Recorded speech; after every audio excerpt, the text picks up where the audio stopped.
place where like we're full.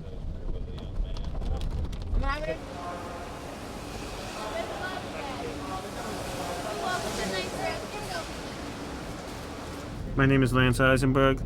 I've been volunteering with the Coalition Wednesday and Friday nights for almost 10 years now. I think November is 10 years. And my basic experience is just being on the street talking to these people for 10 years. You don't need a master's. You don't need a graduate degree. You just need a voice and the ability to hold a conversation. Just gotta remember one thing about these people. They're men and women, like you and me. Sometimes you just want to talk sports. Sometimes you just want to talk current events. Sometimes they don't want to hug. Sometimes you just want to feel like they're talking at the kitchen table.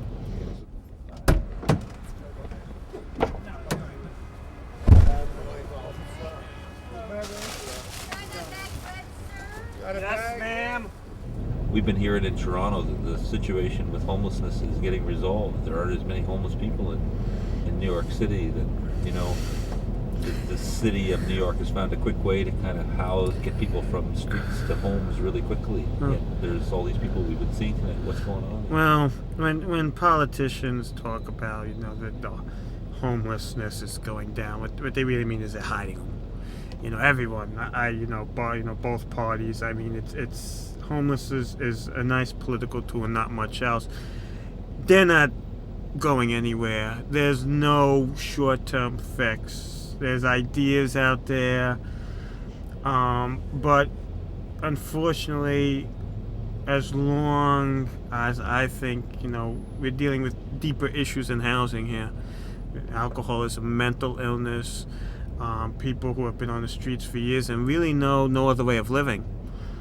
Now, like I said before, you can hide them and then say, look, it's better.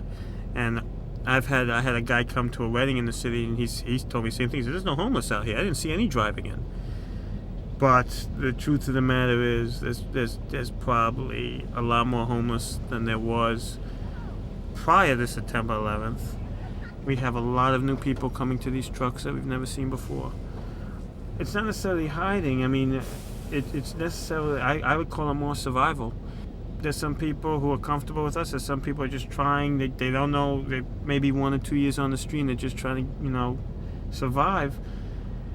And I mean, hiding's a bad word, because like on a night like this, I mean, we complain when we're wet, but we get to go home and dry off and do all the things that they don't get to do. So maybe like a night like tonight, they're trying to stay as dry as possible. So they're not even gonna come out for the food. They'll be in the subways, in their boxes. What do you see? Like, you've been doing this for 10 years. You think that these vans will be rolling, you know, 5 years from now, 10 years from now? Yeah, these vans have been rolling. I'm not sure how long. I've heard 20 years these vans have been rolling. I don't see. I mean, we just got through the summer, and we served, and Glenn could testify this, we've served more people than I think I've served in any other summer.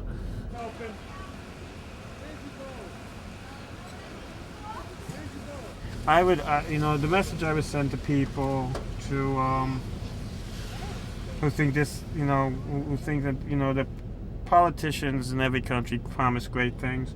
The message I would tell the people is the homeless aren't going anywhere. They will be there no matter, you can try to beautify it, you can try to clean it up as, and for example, in Atlanta, there's no panhandling in downtown Atlanta anymore. They specifically passed that law because they were afraid of the tourism. Not, they wanted to bring in the tourists.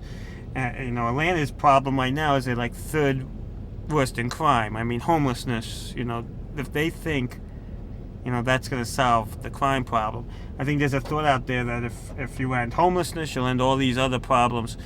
Or if you just push them away, all the other problems will go away. And it just doesn't. I would remind people to, when, politicians promise grand things during election year and the day after the election, look out the window. I think it's gone beyond housing, I'll be honest with you. I think it's doing this for as many years as I have. It's beyond housing.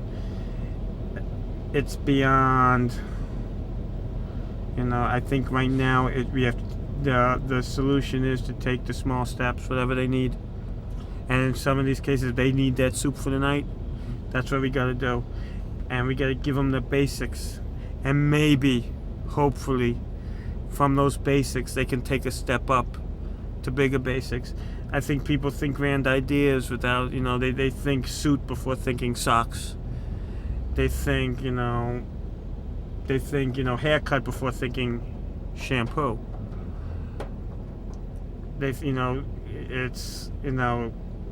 Right now the concern for housing is mostly for poor families in New York. That they try to keep families off the street, poor working families. I think I really think it's going to be like that for years to come, because to be truthful with you, you can get the vote of a poor working family. Homeless people don't usually go to the polls.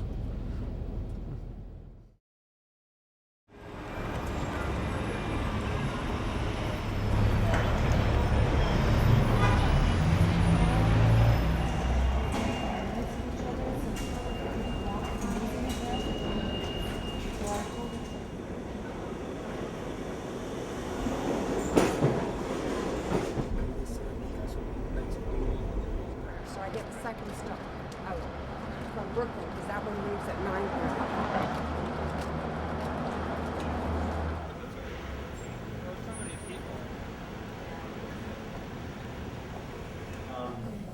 Maybe to get us started, if someone or a couple of you from Toronto, if you could talk a little bit about what's brought you here today.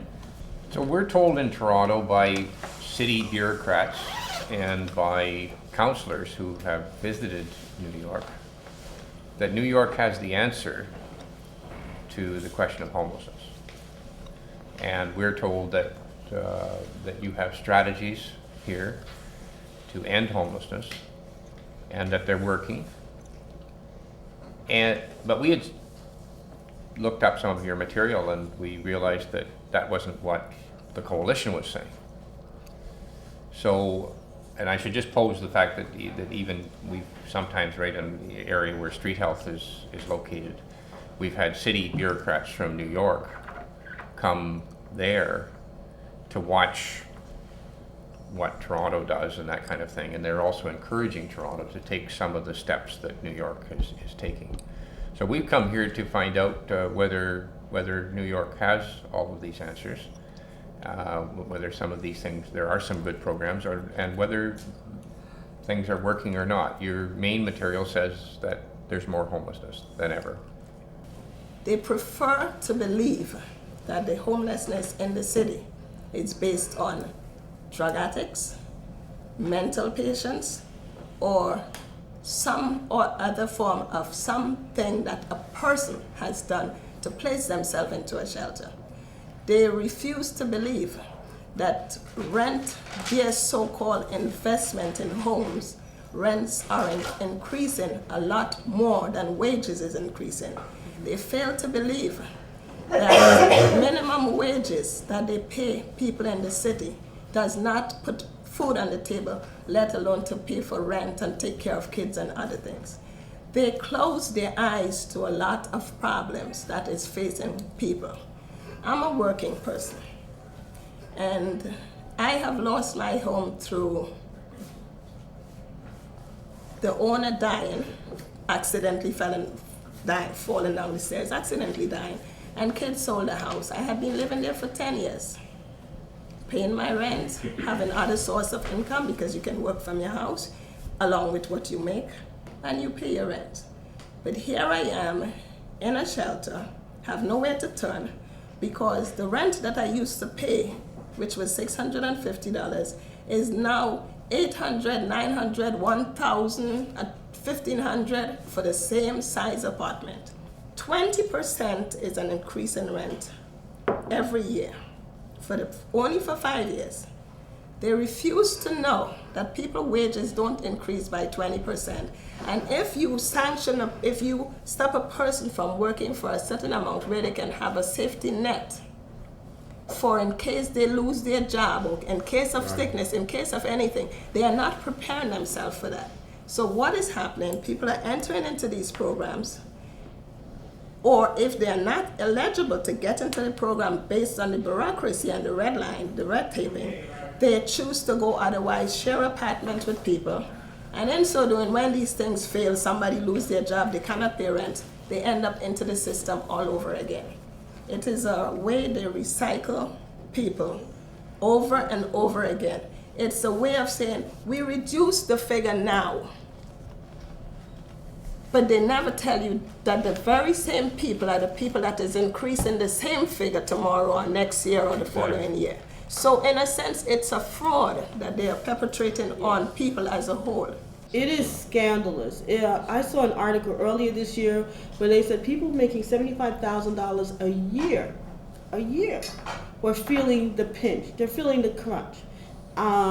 Sometimes going to food pantries. How come there's an article in the New York Times a couple of days ago that said Bush supporting major new initiative to build housing, $2.4 billion in cities. You know, the problem with that is a lot of this housing is luxury housing, and people who can afford luxury housing don't really need the taxpayers' bonds to be helping to finance that. I mean, if you've got Donald Trump's money, you really don't need a taxpayer's bond to help finance your housing. We went out with the vans last night. Oh, okay. North, south, east, the north Manhattan. Okay. There are counselors in Toronto say there are no homeless people on the streets of New York. That's not true. Of course, I saw 150 or maybe 200 people last night Yeah. coming out of the dark in various places, sometimes in groups up to 50. Yeah. As a matter of fact, people are actually entering the shelter, and because of conditions in the shelters, and because of sanctions and different things that are actually taking place in the shelters, because of how they actually speak to people who are in the shelters, people are choosing to take the streets because in this way they are more free than having to be in a shelter and have a roof over their heads. They don't have to listen to someone tell them exactly what to do, when to do it, how to do it.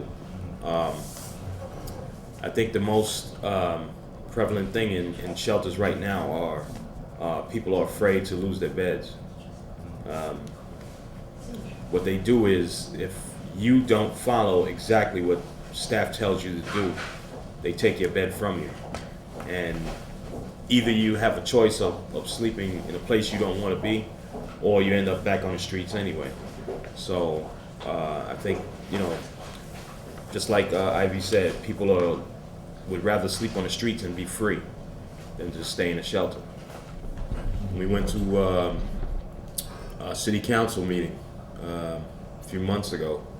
There was a lady there that was in the HSP program, and she was working. She was making $7 an hour, and public assistance sanctioned her. So she lost her job. She lost the public assistance. She lost the apartment. She had a small son, 5-year-old son, and she ended up back in the shelter in less than a year. The HSP program was supposed to be helping her so that she, could work and receive public assistance and then have, like Ivy said, a safety net, but it didn't happen. She ended up $4,000 in arrears on her rent, and she didn't even know it until she got an eviction notice. It doesn't mind if they put you in a pine box. Somebody just went into one of the SROs they wanted her to get into. She said it's better they bury me in a coffin alive. She said the space is so small. She made some footstep away from her bed, and she said that was all the space. You said it was small, but this is not small. This is just not a room. It's a closet. And if you are thinking of bringing that into trying to place this upon your people, you're in for a long ride and a big crisis, because homelessness is here to stay in New York City. Rent is escalating way too high, where no one except the rich will be able to afford the rent that is in place.